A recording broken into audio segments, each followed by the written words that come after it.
Hey guys, I'm Jose and welcome to this new tutorial in Unity. So this tutorial is a continuation of the previous one where we were looking at how to create a cellular automata and how to build a game of life, right? So just see the previous one first because we're going to continue from there, right? So let's see where we left off. We basically have a script in a cube that is determining its state or its type, right? And that's determining its color, right? And we have a empty game object that is instantiating a grid of elements, right? In this case, I think that they have been set to 40. Let's change it to 20, right? 20, just to see. And they have been initialized with a random integer state, right? So they're either black or white. So that's pretty straightforward. What we want to do now is just, we don't really have to do this step, but I want to use the opportunity to just maybe show some few tricks that you can use for visualizing and debugging some data, right? So our prefab, well, let's go first into create a game object, an empty game object, right? And this guy is going to be our GUI, or global user interface, or right, so our GUI element is going to be here. And let's create JavaScript called GUI controller, right? So let's drag that into our GUI. So we have our GUI with our GUI controller. So there we are, ready to edit and create some of the functionality for the GUI. So basically one of the things that I want to do is just first a label of the game, just to, so most of the things that we do in GUI, we're going to do it in the function on GUI, right? Or on GUI if we want to be more professional. So let's do GUI.label. And a label, it's going to allow us to type in a text. We're going to start with a so the label requires a few ingredients to work. The first one is a rectangle. The rectangle will determine the size or the area of the label and also the position. So we're creating this rectangle as a first variable inside this label, and I'm going to give a coordinate of 1010, thinking that 1010 is the top left corner of the screen. I mean 0, 0 is the top left corner, so 10 to the right and 10 down. And then the size of this label is going to be 300, 100, just to have some space to work. And then we're going to call this the game of life. So the second variable that we're giving to the label is the text that we want to display, right? So that's pretty straightforward. And let's see, that's not happening at all. Right, so I had a small mistake here, a typo on the function, so it wasn't recognized as the official on GUI function or on GUI that would actually display my text there, right? So let's go ahead and just do a few more things, a few more changes. So for instance, we want to change the, maybe we want to change the style or the skin, basically the font that we're working with, right? So there's several ways to do that. I mean, one of the ways that I like working with is just defining what would be a variable of the skin, right? So I can do my skin. Basically a skin, a GUI skin. It's a variable that allows us, let's say, from outside this object, we can go into styles in this case and create a new GUI skin, right? And we're gonna call this new skin, anything really, right? I've done another one here, but so you see that this skin actually contains all all the information of all the elements in the of the GUI, right? So button, the toggle, label, all sorts, and fonts and things like that. So if I pick my GUI element, I could actually drag my skin now here. And basically, whenever I want to just change the font, right? Or let's say here I have this font, maybe I can go into my font folder and work with variable, which is something that a font that I really like. And basically, we're setting it up, but we are not connecting it to our label, right? So we have to actually say something like GUI.skin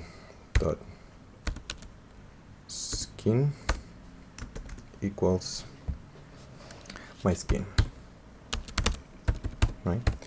So in this way, we're actually setting up our GUI skin to be this variable that we have defined, right? So we have a place where we can actually refer to, and actually you can just come here, let's say label, and basically start playing with the text color, let's say. I mean, white works, but you get the idea, right? And things like that. So you can also work with the font size if you want, and see, you could work with a big label like that. So that's pretty handy to have it here, and if you're going to be working with very kind of identifiable styles. So that's one way of doing it. So let's leave that into something like 28. And I want to show you how to, I mean, let's put it quite small actually for now, like maybe 12, because I want to use something like, I want to create another label for a score, right? Or a count. Basically, we're going to count how many cells do we have, right? So I'm going to say score. And here we could actually say this is going to be the value, but the coordinates, we could do something like screen.width minus 100. Let's see what that creates. So I want something to appear on the right side of the screen, so I get this the screen's width, and then I've subtracted 100 from that, right? So that allows me to kind of place an object wherever the end of the script is, like the 100 units to the left from the edge, the right edge of the screen. So we can also do a variable score, or score from the type float. So we're going to start in 0, and we can actually use this variable here in the score, right? So we are kind of basically the string element which identifies the text that this label is going to have. It's being a concatenation of this string plus this float, right? And that could be done with the add operator. So in that way, we could actually see some value, like in this case 0. If we want that value to grow, we could always say, just for testing purposes, for now, score plus plus in the update, and you'll see that the score is actually increasing as you move up, right? It's kind of a frame counter right now, but it's just for the purpose of seeing something dynamically update in your labels. Something that could be handy as well is what if you want to present some of the data of your objects? I mean, in this case, because we have an array, maybe there's too many of them, but there's a kind of an interesting way to just really kind of visualize some of the data in your objects, right? If you're doing CA calculations or like A-star calculations and things like that, maybe you want to present some of the data so you can actually check some of that. So what I'm going to do is basically go to my cube. So my prefab cube, and you see that it's untagged. I'm going to go ahead and add a new tag. I mean, I have a bunch here, but you should actually create your own. And let's call it CA cube, or CA node, right? So if I go into my prefab again, I can actually pick that tab, CA node. I've done it before with CAQ, and I have a bunch of other tags, but like CA node, it's the one that we'll be using, because this tag, so now every time we actually create this 100 or 400 elements, each one of them should be tagged with this CA node tag, right? So that's going to be useful for actually collecting them again, right? Just finding them. So we can do something like variable, and this is again in the GUI, all cubes. It's going to be the operation game object dot find game objects with tag, right? So that's the operation that we want to do, and we want to find game objects with the tag CA node, right? So that that tag that we created just now, it's going to be basically a way of finding them very quickly from here in the GUI, right? So actually I want to do that inside my on GUI function, right? So this is what I'm doing here, and now I'm gonna do a for loop, because what it's returned, you see that we're using objects, not object, right? So objects, these all cubes are gonna be a list of cubes, or it's gonna be an array of cubes. So for, we're gonna call variable, could be anything, C, but we could call it Bob the cube, in all cubes, right? So in this for loop, what we want to do is just, and this is an interesting problem, right? Because we are kind of collecting each one of these bobs or these cubes, right, that we're collecting from this array. It's positioned in 3D space, and we want to create a label for each one of them in the 2D coordinate system of the screen, right? So we can actually visualize that data without distortions and easily from anywhere where we're looking at them, right? So I'm going to create a variable called screen position, and this variable, it's going to be a vector type. And basically what I need to do is work with a camera.main, and there's a function here that should be something like world screen. Let me think.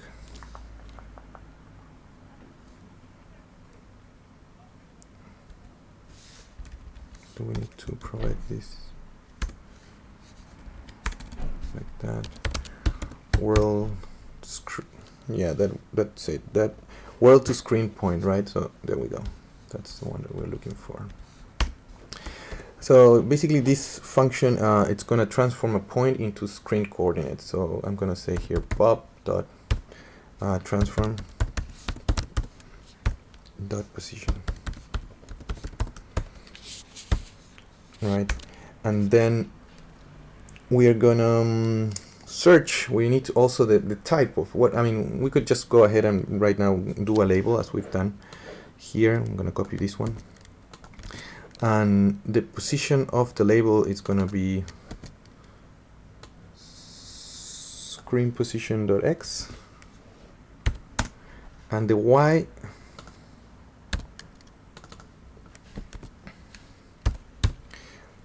you might think that this should work like this, but I tried it before and it doesn't, so I'm going to just go with what actually works, which is screen.height minus, right?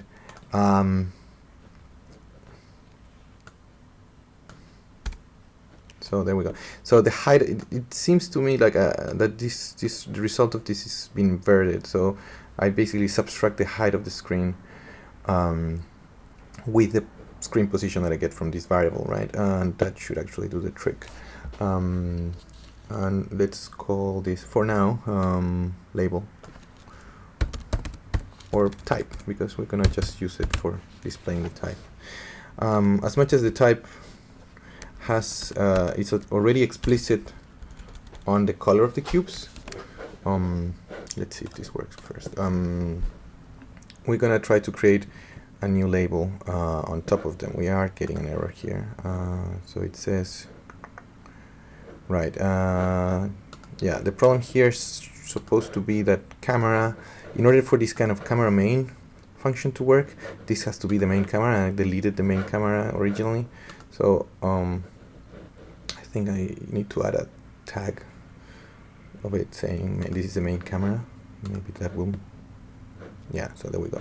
So you can see that I created this little tag for each one of them, and again, if I want to see that maybe better, I can go into my styles, skin, and the label. I could just turn it red, and you see that it's each one of them saying type, and I can just switch the font to be smaller, something like that, right? So obviously for these labels it doesn't really work, but just for now it's fine. It seems that our camera seems to be a bit far away, so we can actually move it.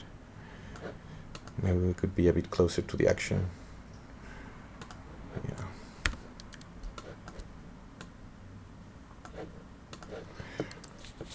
So there we go, and again we can just change the size of our font to something that it works for us, right? So maybe there. Let's be a bit more precise. Maybe just move this.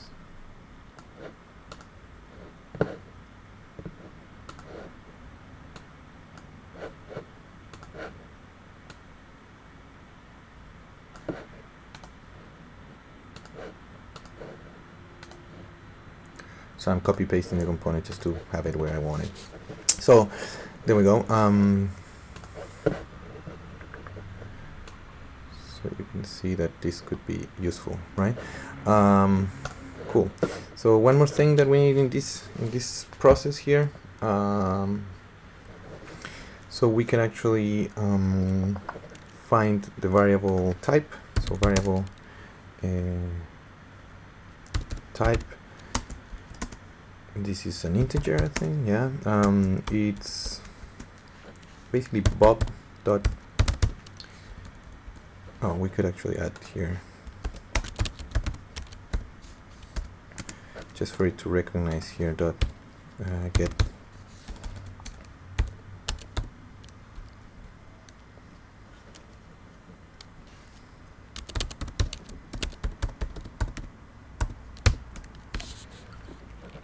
So we're trying to access the variable types, right? So that's in the script ca cube inside bob and the variable type, and we can use that to concatenate here, say 2 points,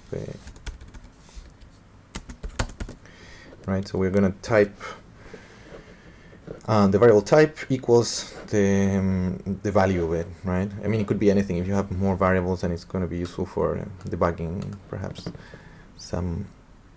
So you see that everything that it's white, black should be 0, and 1 should be white, right? Again, you can always just determine the size of the font that suits you, right? You can also use this kind of technique of looping through the objects. I mean, obviously this should be kind of in debug mode. If you want to turn on debug mode, maybe this function gets activated or something like that, including this stuff, right? Because all this calculation might be heavy, and maybe you don't want to do it every frame. So maybe you can add it in a function, but for now we're gonna just leave it there. And you can use this technique of just finding objects to actually counting how many of these guys are with type 1 or type 2, and maybe that could be your score.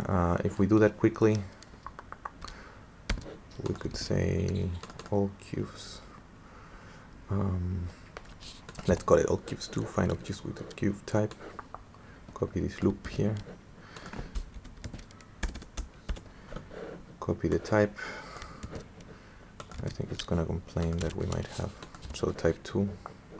So we're kind of collecting the information or we can actually just say something like this: if bob.getComponent cube type equals 1, we could say score plus plus, right? So we're looping through every element in the grid, and if they have a type 1, the score is plus plus, and we could always say, remove this and say that the score initially is 0, so score equals 0 every frame. So in this way we can always see how many elements with that score we have, with basically a type 1 we have, so it's a count, we're counting all of them. We're having an error here, all cubes 2. There we go. Anything else? Okay, so basically at this point we have 189 cubes with the variable type 1, right?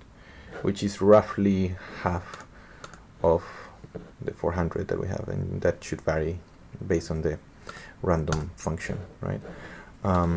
So yeah, that's gonna be it for this second tutorial. So we have a way of just kind of debugging the information if we have some other information inside these cubes that we might have soon. We can use this technique to actually visualize some of the data, right? So in the next tutorial we're going to actually write the CA calculation. See you guys soon.